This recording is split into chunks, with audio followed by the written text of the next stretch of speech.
Ang lalaking ito ay nasa edad na 30 at wala itong tirahan, walang sasakyan at walang trabaho. Gayunpaman mayroon itong magandang asawa at 2 anak at isa pang sanggol na paparating at palaboy-laboy sila kung saan-saan ang walang plano para sa kinabukasan. At madalas ang mga bata ay natutulog sa malamig na sahig ng banyo at may mga araw na kumakain sila ng maayos at sa ibang araw naman ay nagugutom sila at namumuhay na sila ng ganito sa loob ng maraming taon. Ang pamilya ay tumatawid sa isang pinagbabawal na lugar at huminto sila sa isang rest stop na labis ang pagod at tahimik at nakikihalubilo sa iba pa. Tinignan ni Jiwoo ang lugar pagkatapos ay lumapit sa isang magkasintahan at sinabi nito sa kanila na nawala nito ang kanyang wallet at kailangan ng $15 para makapaggasolina upang mauwi nito ang kanyang pamilya. Tinignan ng mag-asawa ang kanilang wallet ngunit nagsinungaling ang mga ito na wala silang pera at doon ang 2 anak nito ay lumapit at nagtatanong kung kailan sila uuwi. At nang makita ang mga bata inalok ng babae na ipadala ang pera sa halip ngunit sinabi ni Jiwoo na ang kanyang telepono ay sira. Naantig ang puso ng babae at ibinigay nito ang pera at nangako na magbabayad agad ito mamaya. At sa oras na makuha nito ang pera ang pamilya ay bumili agad ng instant ramen para sa kanilang hapunan. At pagkatapos sa halip na umalis nagtago sila sa mga kalapit na puno at gumawa ng maliit na tent para magpahinga. At doon inihayag na ang pamilyang ito ay nabubuhay sa kabaitan ng ibang tao at wala silang tirahan, walang sasakyan at wala din plano magbayad sa kahit na kanino at paulit-ulit lamang na gumagawa ng maliliit na kasinungalingan. At sa sumunod na umaga isang trabahador ang lumapit sa tent at sinabi na hindi sila maaaring mag-camp sa lugar. Sinabi ni Jiwoo na mag-iimpake na ito at naglakad ang lalaki ngunit sa oras na umalis ito sinabi ni Jiwoo sa kanyang pamilya na bumalik sila sa pagtulog. Nagtungo ang pamilya sa isang pahingahan na banyo na parang bahay nila ito habang naligo sila sa loob at ito na ang kanilang nakagawian. At sa kaunting pera na mayroon sila bumili si Jiwoo ng isang pagkain para pagsaluhan nilang lahat ngunit walang nagrereklamo at tila nasanay na sila sa ganito. Pagkatapos ay sinama nito si Enyi at bumalik sa lugar upang maghintay at hanapin ang susunod na taong may malambot na puso. Lumapit ito sa isang magkasintahan na maayos ang pananamit na may kaparehong kwento at humingi ng $15. Ngunit ang lalaki ay hindi lamang nakinig, nagtatanong din ito sa kanya kung saan sila nakatira at nasaan ang kanyang sasakyan. Sinubukan itong iwasan ni Jiwoo at magbigay ng mabilis na dahilan ngunit ang lalaki ay naghinala sa kanya. Tumanggi ito at naglakad palayo at iniwan si Jiwoo na nakatayo at nang mapansin ni Enyi ang batang lalaki na kumakain ay labis itong nagutom. At para maibsan ang kanyang pagkagutom uminom ito ng tubig mula sa banyo habang ang isang matandang ginang ay napansin siya. At mabilis siyang binalaan na hindi ito ligtas. Natigilan si Enyi pagkatapos ay tumakbo nang hindi nagsasalita. At nang maglaon habang nakaupo si Yongsen para kumain napansin nito ang 2 bata sa labas ng lugar na nakatitig sa lugar. Labis itong nag-alala at sa oras na aalis na ito lumapit si Jiwoo sa kanya habang nag-alangan si Yongsen ngunit nagtipon ng pamilya sa kanya at naglabas ito ng $15 para sa kanila. Ngunit nang marinig nito na hindi pa kumakain ng mga bata buong araw muli itong dumukot sa kanyang bulsa at inilabas ang $50 na papel at sinabi kay Enyi na kuhain ito. Lumiwanag ang mukha ni Jiwoo na parang hindi ito makapaniwala sa swerte ngunit mabilis nitong sinabi na ang $15 ay sapat na sa kanila. Ngunit nang ipinilit niya ito sinabi nito sa kanyang anak na kunin ito pagkatapos ay mabilis nitong tinanong ang kanyang bank account at muling nangako na ibabalik ang pera. Ang pera ay dapat pang gasolina nito ngunit habang pinagmamasdan nito ang mga bata na hawak ang sulat na parang nagsisilbing salbabida sinabi nito sa kanyang sarili na ginawa nito ang tamang bagay. At sa gabing yun ang pamilya ay kumain ng masagana sa unang pagkakataon at umorder ng meat patty at isang pambihirang pangyayari dahil halos lahat ng kanilang araw ay binubuo lamang ng instant ramen. Tumawa sila ng malakas at masaya kaysa sa dati at sumayaw pa ngunit mabilis na dumating ang umaga at ang kaparehong guard ay muling lumitaw. Sinabi nito ng malinaw sa kanila na binalaan na sila nito na alisin na ang tent sa lugar. Sinubukan ni Jiwoo na makipagtalo at sinabing nagpapahinga lamang sila sa lugar. Hindi nakinig ang opisyal at nagsimulang tanggalin ang tent at sa pagpupumiglas ang tent ay bumagsak at dahil nasira ito ang pamilya ay walang pagpipilian kundi magpatuloy. At habang paalis si Tai ay nagmaktol at tumanggi na maglakad at sinabi na masakit ang kanyang binti. Mabilis na sinudan siya ni Enyi at ibinigay nito kay Tai ang isang matamis at mabilis din nagbago ang mood ng bata at nagpatuloy sila sa paglalakad. At sa gabing yun naglakad sila sa riles ng tren at dala ang kanilang mga bag sa dilim at wala rin patutunguhan. At sa kaparehong oras sa ibang lugar sa Seoul si Yongsen at ang kanyang tauhan ay nag-impake ng mga upuan at mga kagamitan mula sa isang maliit na restaurant na malapit ng magsarado. Inilagay nila ang lahat sa isang truck at inilipat ito sa kanilang bodega. Siya at ang kanyang asawa ay nagpapatakbo ng isang maliit na tindahan ng mga gamit kung saan nangongolekta sila at inaayos ito upang may benta ulit. At sa sumunod na umaga ang pamilya ay naglalakad pa rin at tinulungan ni Enyi ang kanyang ina dahil nagdadalang tao ito. Ang kanyang kamay ay masakit at ang paglalakad nito ay mabagal ngunit hindi ito nagrereklamo at nagpatuloy lamang siya. At sa pagsapit ng gabi nakita nila ang isang abandonadong gusali at nagpa siya na manatili doon. Gama ng pakiramdam ni Jiwoo dahil ganap itong masisilungan at wala rin bantay sa lugar at para sa kanya ay parang nanalo sila sa loto ngunit si Enyi ay hindi makatulog. Umalingaw-ngaw ang kakaibang ingay sa buong gusali at isang masamang panaginip ang gumising sa kanya. At hindi nagtagal nagsimula ang ulan at bumuhos ito sa gabi at unti-unting pumasok ang lamig. Napigilan ng gusali ang ulan ngunit hindi ang ginaw dahil wala rin silang makakapal na damit. At sama-sama ang pamilya ay nanginginig sa dilim at naghihintay sa umaga na dumating. At sa umaga binisita ni Yongsen ang puntod ng kanyang anak at lumipas ang ilang taon ngunit hindi nababawasan ang kanyang lungkot. Labis pa rin itong namimiss ang kanyang anak at hindi pa rin makalimot. At sa araw na yun si Jiwoo ay nasa ibang rest stop at ginagawa ang nakasanayan nito. At habang nilapitan nito ang magkasintahan dumating si Yongsen at mula sa malapit unti-unting napalitan ng inis ang kanyang awa at upang maiwasan na makita nagsuot ito ng mask at salamin at patuloy na nagmamasid. At sa malapit si Enyi at Tai ay naglalaro ng taguan at para magtago sa kanyang ate tumakbo si Tai diretso sa parking at gumapang sa isang malaking truck sa pag-aakalang isa itong perpektong lugar para magtago. At dahil hindi mahanap ang kanyang kapatid nagtungo si Enyi sa parking lot at hinahanap si Tai. At sa mga oras na yun ang truck driver ay bumalik sa kanyang sasakyan at nakita ni Enyi ang kanyang kapatid sa ilalim ng truck at nagpanik habang tumakbo ito at sinusubukan na pigilan ito. At bago pa may masamang mangyari sumugod si Yongsen at hinawakan ito si Enyi at nailigtas ito sa tamang oras. Mabilis nitong dinala ang dalawang bata pabalik sa kanilang magulang at tumingin ng diretso kay Jiwoo at nagtatanong kung naaalala ba siya nito. Pinaalala nito na binigyan niya ang mga ito ng $70 at sinabi nito na alam niya ang katotohanan at ang lahat ay pag-arte lamang. Hindi nagpatinag si Jiwoo at nagkunwari ito na hindi niya ito nakilala at malamig na sinabing umalis na ito. Nang ibabaw ang galit nito habang tumawag ito ng pulis upang iulat sila at sa oras na napagtanto ni Jiwoo ang ginagawa niya kinuha nito ang mga bata at tumakbo kasunod ang kanyang asawa na si Jisuk. Ngunit habang sinusubukan iwasan ng paparating na sasakyan na tisod si Jisuk at bumagsak sa sahig. Nagmakaawa ito kay Yongsen na patawarin sila at sinabing ginagawa lamang nila ito para mapakain ang kanilang mga anak. Nagalangan si Yongsen ngunit hinayaan pa rin siya makaalis at sa oras na dumating ang mga pulis iniulat ni Yongsen ang lahat. Nakinig ang opisyal at sinabi sa kanya na marami ng ganitong ulat sa kanila. At nang magtanong si Yongsen kung bakit hindi pa rin nila nahuhuli ang pamilya pinaliwanag ng opisyal na mahirap silang makilala at karamihan sa mga biktima ay hindi na tinutuloy ang kaso. Pagkatapos ay hiniling nito kay Yongsen na sumunod sa kanya para gumawa ng sketch. At nang maglaon muling bumalik ang pamilya sa highway at pagkatapos ng pagtakbo nagsimulang mahilo si Jiwoo at ang kanyang pagkabigo ay nagsimulang kumulo sa kanya. At walang babala siya ay nawala sa sarili at nagpagulong-gulong at tuluyang nawala sa kontrol. Niyakap siya ng kanyang asawa at sinusubukan siyang pakalmayin at sinisigawan siya na huminto. Ang mga bata ay nakatingin lamang na nanginginig sa takot at ilang sandali bumagsak ang kanilang mga luha at hindi maintindihan kung bakit biglang nagbago ang kanilang ama. At sa gabing yun ng mga bata ay nagpunta sa convenience store para kumain ulit ng ramen. Kinuha ni Enyi ang isang maliit na supot ng kimchi ngunit iginiit ni Tai na kumain na lamang ng chichirya. At nang sinabi nitong hindi nagwala ang bata at umiyak ng malakas at dahil wala ng oras para makipagtalo sumuko si Enyi at pumayag sa gusto ng kanyang kapatid. At sa counter nagkulang sila ng pera at sinabi ng clerk na kailangan nilang ibalik ang iba. Sinabi ni Enyi kay Tai na ibalik ang chichirya ngunit nang makita ang kanilang kalagayan nag-atubili ang clerk at palihim na binayaran ang kulang mula sa sarili niyang bulsa at umalis ang mga bata ng masaya dala ang kanilang pagkain. At habang pabalik na dula si Enyi at nabitawan ng cup noodles at bago pa ito makapag-react mabilis itong kinuha ng kanyang ina at sinabing siya na lamang ang kakain nito. At habang nakaupo tumama ang realidad at ang kanilang tent ay wala na at wala silang matutulugan. At dahil walang ibang pagpipilian natulog sila sa banyo sa buong gabi at sa gabing yun tahimik na sinabi ni Enyi sa kanyang ama na gusto nitong pumasok sa paaralan at nais nitong matutong magbasa at magsulat. Nakinig si Jiwoo at sinabi sa kanya na ginawa na niya ang lahat ng yun at ganito pa rin ang nangyari sa kanya ngunit sinabi ni Enyi na nais lamang nito ng pagkakataon na subukan.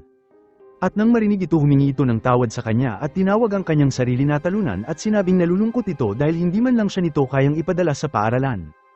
At sa sumunod na umaga nilapitan ng mga pulis si Jiwoo at sinabi sa kanya na nireklamo ito sa pagnanakaw at panloloko. Iginiit nito na nagkamali lamang sila at dahil walang ibang pagpipilian ginulo niya ang mga ito pagkatapos ay kinuha si Enyi at tumakbo. At sa isang iglap nagawa nitong makatakas at muli silang nakita ng opisyal habang nagtago sila sa isang nakaparadang sasakyan ngunit umalis ito at wala na silang mapagtataguan at nahuli sila. At ilang sandali humakbang si Jisuk at sinabi sa pulis na dalhin din siya dahil isang pamilya lamang sila.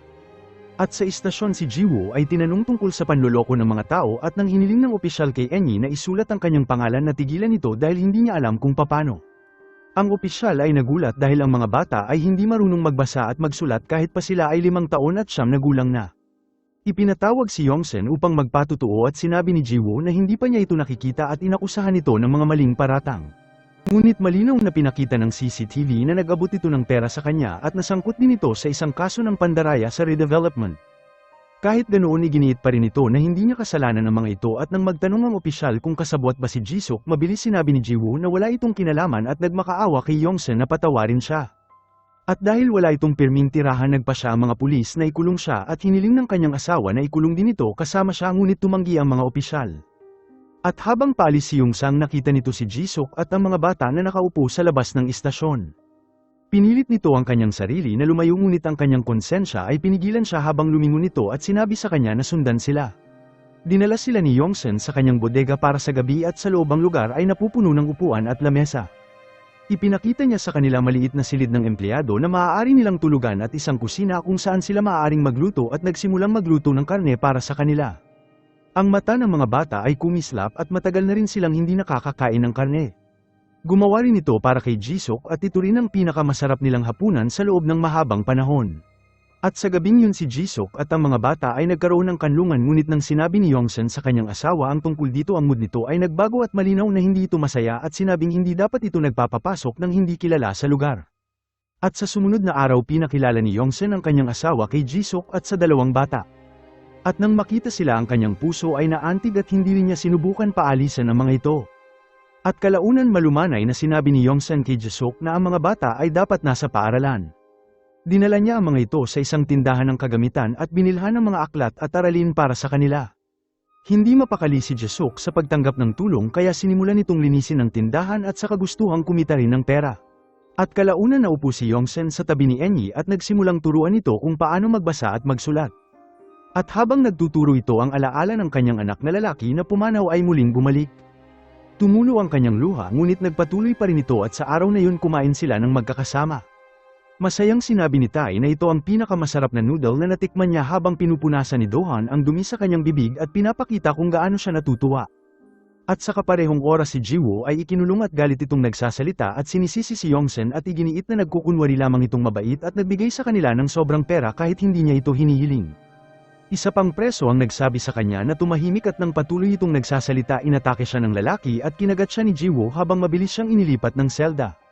At sa loob nagsimula itong kumilos ng kakaiba habang tumalsik ang mga bula sa kanyang bibig at nagsimula itong manginig ng marahas. Nataranta ang opisyal ngunit sa oras na lumapit sila mabilis tumayo si Jiwoo at tumakbo ito sa istasyon at umakyat sa mga pader ng walang hirap at nagtago sa malaking basurahan. At sa sumunod na araw hiniling ni Tai na sumama kay Dohan at sa kanyang katulong para maghatid ng mga gamit.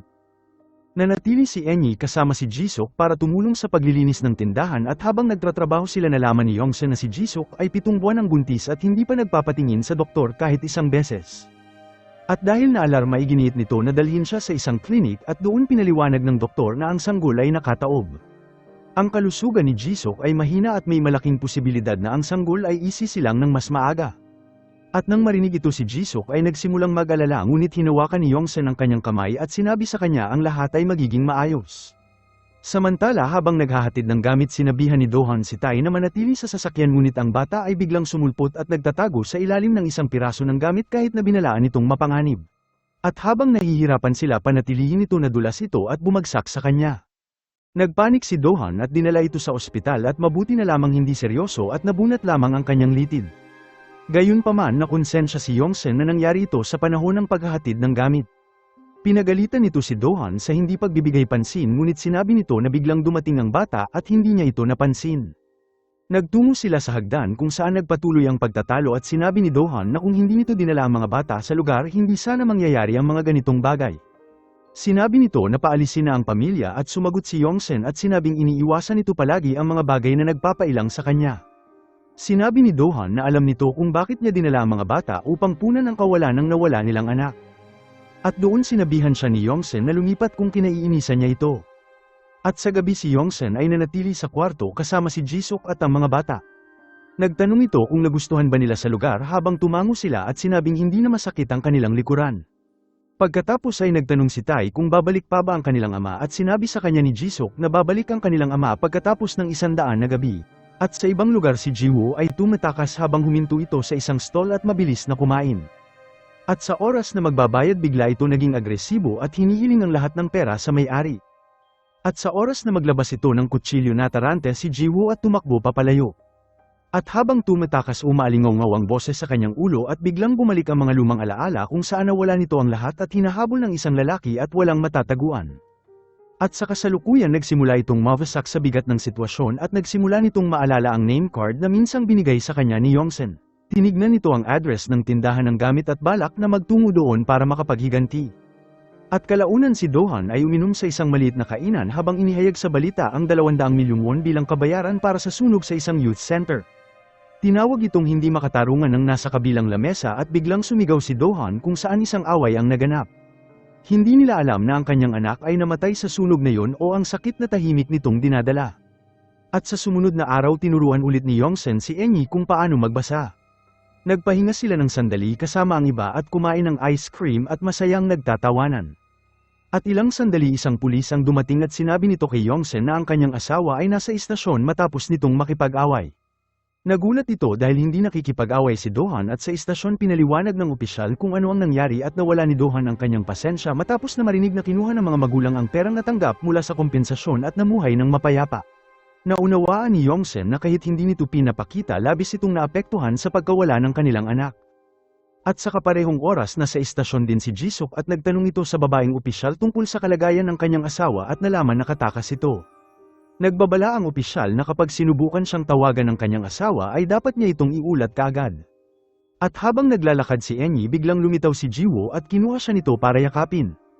Itinulak siya nito at sinabing kakaiba ang amoy nito at nang sinabi ni Jiwoo na labis ang gutom nito tahimik na kumuha si Enyi ng tirang pagkain at dinala ito sa kanya. Mabilis itong kumain at nagtanong kung nasan ang kanyang ina at nang marinig nito na nagtungo si Jisuk sa istasyon kasama si Yongsen tumigas ang kanyang mukha at sinabi na huwag sabihin na nagkita sila. Pagkatapos ay sabik na binalita ng bata na tinuturuan siya ni Yongsen kung paano magbasa at sumulat ngunit hindi ito nakinig sa kanya. At sa halip hiniram nito ang kanyang lapis at tahimik na may isinulat sa papel. At sa gabi sa oras na umalis si Dohan at Yongsen sa tindahan ibinigay ni Enyi ang sulat sa kanyang ina pagkatapos ay lumabas ito para makita si Jiwoo. Nagtanong si Jiwoo kung nasaan ang mga bata at handa na umalis kasama sila ngunit binigyan siya ni Jisuk ng natitira nitong pera at sinabi na umalis na ito mag-isa. Sinabi nito na siya at ang mga bata ay mananatili at binalaan siya nito na ang mga tao ay nakakatakot at hindi niya dapat pagkatiwalaan ng mga ito at dapat na silang umalis ngunit nagmakaawa si Jisuk sa kanya na dapat palayain niya sila. Nasaktan siya nang sabihin ito ngunit alam nitong ang mga bata ay magkakaroon ng magandang buhay sa lugar sa halip mamuhay ng kasama siya na parang mga takas. At habang umiiyak sinabi nito sa kanya na magiging maayos ang lahat kung aalis ito habang labis itong nasaktan dahil ang pamilya na pinakamahalaga sa kanya ay hinihiling sa kanya na lumayo. At sa gabing yun pareho silang umiyak at nagdadalamhati hindi lamang sa nawala sa kanila kundi pati na rin sa katotohanang pagkatapos ng lahat ng kanilang pinagdaanan ay sa ganito magtatapos. At balik sa bahay sinabi ni Yongsen kay Dohan na pag-iisipan niya ito ng mabuti at nais nito si Jisuk at ang mga bata na mamuhay ng tuluyan sa tindahan. At sa sumunod na umaga sa tindahan tinanong ni Enyi si Jisuk kung nakita ba nito ang kanyang ama. Narinig at nasabik na nagtanong si Tai kung kailan ba babalik ang kanilang ama. Inulit ni Jisuk ang kaparehong sagot na babalik ito pagkatapos ng 100 gabi at inimungkahi ni Yongsen na ipadala si Enyi sa paaralan ngunit nag-alangan si Jisuk dahil wala itong pera ngunit pinaliwanag ni Yongsen na ang elementarya ay libre. Hindi pa rin sigurado si Jisuk kaya idinagdag ni Yongsen na sa oras manganak si Jisuk maaari itong magtrabaho sa tindahan at kumita ng maliit na sahod. Lumiwanag ang mga mata ni Enyi at nagtanong ito kung kailan ito maaring magsimulang mag-aral habang dinala siya ni Yongsen para magparehistro para sa elementarya. At samantala sa isang supermarket si Jiwoo ay mukhang desperado at magulo habang nagnakaw ito ng pagkain at kinain ito mismo sa lugar. At nang makita siya na sinisira ang mga paninda sinubukan nila itong pigilan ngunit naging marahas si Jisoo at itinapon ang mga bagay bago tuluyang tumakbo. At balik sa tindahan tahimik na nilapitan ni Dohan si Jisuk at kung mamumuhay sila ng magkasama gusto nitong maintindihan ang kanyang nakaraan. Nag-alinlangan si Jisuk pagkatapos ay binahagi nito na lumaki ito sa isang ampunan at nakilala nito si Jiwoo habang nagtatrabaho bilang isang waitress at kalaunan ay nabuntis ito kay Enyi. At para masuportahan ng pamilya huminto si Jiwoo sa paaralan para maghanap ng trabaho at doon nakilala nito ang lalaking si Jongman na nagtatrabaho sa redevelopment. Nangako ito sa kanila ng pera at mas magandang buhay at pati karangyaan kung mamumuhunan sila ngunit lumalabas na isa itong scam. Doon bumagsak ang lahat at doon din sila nauwi sa paninirahan sa kalsada at kung saan. At sa sumunod na umaga si Yongsen at ang kanyang asawa ay gumawa ng isang maliit na pagsasalo sa labas ng tindahan at si Dohan ay malinaw ang pakikitungo sa kanila. At sa isang sandali para itong pagtitipo ng isang pamilya pagkatapos ay lumitaw si Jiwoo habang ang kanyang mukha ay madumi at madilim ang kanyang mata at hinihiling na ibalik ang kanyang pamilya sa kanya. At nang makita na wala ito sa kontrol mabilis na tumawag si Yongsen ng pulis habang si Jisuk at Enyi ay nagmakaawa kay Jiwoo na huminto. Nagsimulang umiyak si Tai at nalilito at naguguluhan at hindi sigurado kung ang lalaking nasa harap niya ay ang kanyang ama. Isang gulo ang naganap at si Dohan at ang isang empleyado ay sinubukan na pigilan si Jiwoo at desperadong nagmakaawa si Enyi kay Yongsen na hayaan silang umalis kasama ang kanilang ama. Nang biglang sumiklab ang isang apoy habang sinubukan ni Jisuk na apulahin ito ngunit nasunog ang kanyang damit. At si Jiwoo na mabilis nagmadali patungo sa kanya ay niyakap siya ngunit sa sumunod na segundo bumagsak ang mga gamit at sumiklab ang apoy kung saan napuno ng kaguluhan ang lugar. Ang mga bata ay walang magawa at nakita lamang habang nilalamon ng apoy ang kanilang magulang. At hindi nagtagal dumating ang mga bumbero at pinigilan ang apoy at pagkatapos ng insidente nakaligtas si Jisuk sa apoy at nang maglaon ay isinilang ang kanyang anak na lalaki ngunit si Jiwoo ay hindi nakaligtas. Si Enyi ngayon ay pumapasok na sa paaralan na tulad ng ibang bata at isang araw habang naglalakad kasama ang kanyang kaibigan napansin nito ang lalaking walang tirahan na nakaupo sa tabi ng hagdan. Naalala nito ang kanyang ama at walang salita iniwan niya ito ng kaunting barya habang pinagpatuloy ni Yongsen at Dohan ang pagpapatakbo sa tindahan kasama si Jisuk at ang kanyang mga anak. Maraming salamat sa panunood mga Lodi.